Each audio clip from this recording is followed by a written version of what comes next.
You're listening to Systemic Error Podcast. The failure was designed.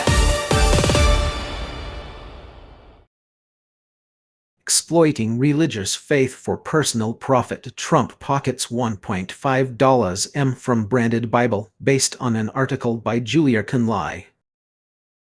Trump's Bible scam is nutter gaffe. It is the business model, the product.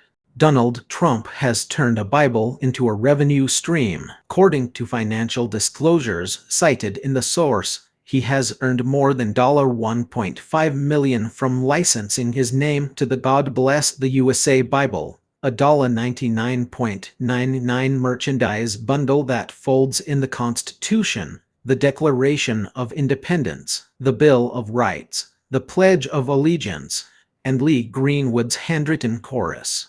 This is not a story about religious devotion. It is a story about monetizing reverence. Who holds power? The relevant power here is not theological. It is institutional and economic. Trump holds the presidency, which gives him the megaphone, the aura, and the protection of office. He also holds a political brand that can be converted into cash whenever supporters are willing to mistake loyalty for faith. The buyers are not the decision makers. Greenwood is not the center of gravity. Trump is.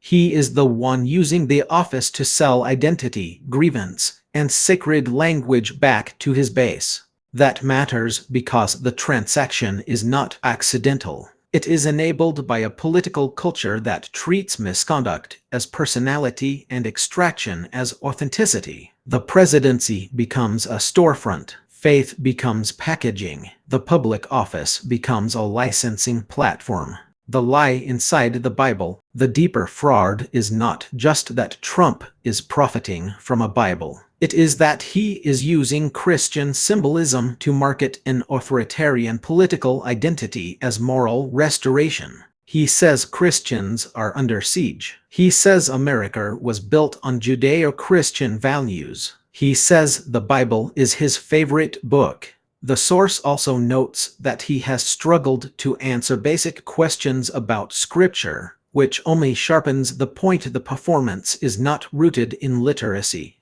belief, or reverence. It is rooted in utility. This is what cynical religious politics looks like in practice. The faith is not the point. The permission structure is the point. Wrap the flag in Scripture, wrap the presidency in piety, and then sell the bundle at $59.99 or $99.99 depending on the edition. It is merchandising as moral authority.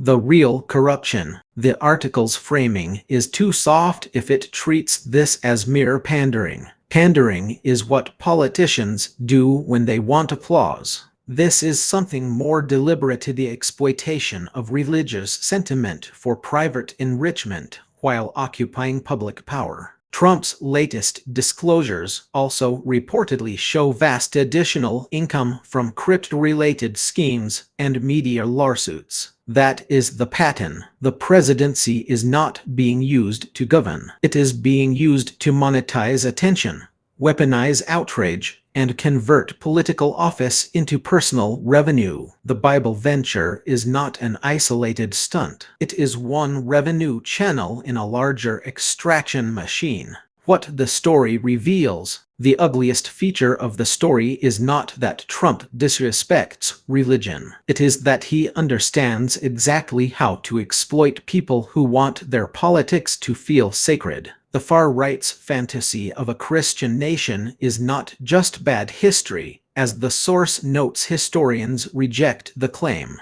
It is a political technology. It lets leaders smuggle power grabs past constitutional restraint by dressing them up as spiritual defense. That is why the Constitution inside the Bible is such a perfect emblem of the con. The text that limits state power is being sold inside a product that sanctifies the man trying to use the state for private gain. The symbolism is not accidental. It is the hustle. Conclusion.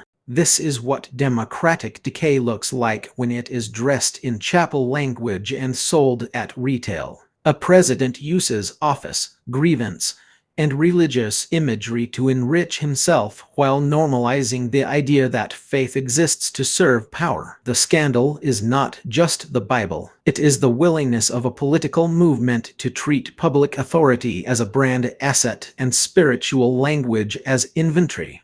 A democratic politics has to name that plainly, not because religion is the problem, but because the fusion of coercive power, profit, and sanctimony is exactly how anti-democratic politics launders itself into respectability.